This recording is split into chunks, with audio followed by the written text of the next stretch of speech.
സ്നേഹമുള്ള ഈശോയെ, അങ്ങ് തന്ന ഈ പ്രഭാതത്തിൻ്റെ ആദ്യ നിമിഷങ്ങളിൽ ഞാൻ അങ്ങയെ ആരാധിക്കുന്നു. കഴിഞ്ഞ രാത്രിയിൽ അങ്ങ് നൽകിയ അനുഗ്രഹങ്ങൾക്ക് ഞാൻ നന്ദി പറയുന്നു. എൻ്റെ ശരീരവും ആത്മാവും എല്ലാ കഴിവുകളും ഇന്നത്തെ എൻ്റെ എല്ലാ പ്രവൃത്തികളും പ്രാർത്ഥനകളും സങ്കടങ്ങളും വിചാരങ്ങൾ പോലും പരിശുദ്ധ മറിയത്തിൻ്റെ വിമല ഹൃദയം വഴിയായി അങ്ങേക്ക് ഞാൻ സമർപ്പിക്കുന്നു. ഇന്നത്തെ എൻ്റെ എല്ലാ ഉദ്യമങ്ങളെയും അങ്ങ് ആശീർവദിക്കണമേ. പ്രവൃത്തികളെ അങ്ങ് നിയന്ത്രിക്കണമേ. അങ്ങേ തിരുരക്തത്തിൽ പൊതിഞ്ഞ് എന്നെ സൂക്ഷിക്കണമേ.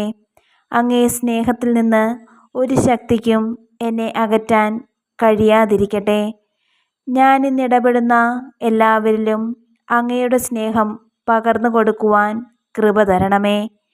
ഞാൻ കാണുന്ന എല്ലാറ്റിനെയും അങ്ങ് ആഗ്രഹിക്കുന്ന പോലെ തന്നെ കാണുവാൻ സാധിക്കട്ടെ. ഞാനിന്ന് മരിക്കുവാൻ അങ്ങ് തിരുമനസ്സാകുന്നുവെങ്കിൽ അങ്ങേ തിരുമുഖം കാണുവാൻ എനിക്ക് ഇടയാക്കിയരുളണമേ. എൻ്റെ കാവൽ മാലാഖേ, ദൈവത്തിൻ്റെ കൃപയാൽ അങ്ങേക്ക് ഏൽപ്പിക്കപ്പെട്ടിരിക്കുന്ന എന്നെ ഈ ദിവസം മുഴുവൻ സ്നേഹപൂർവം കാത്തുസൂക്ഷിക്കുകയും നിരന്തരം പരിപാലിക്കുകയും ചെയ്യണമേ. ആമേൻ.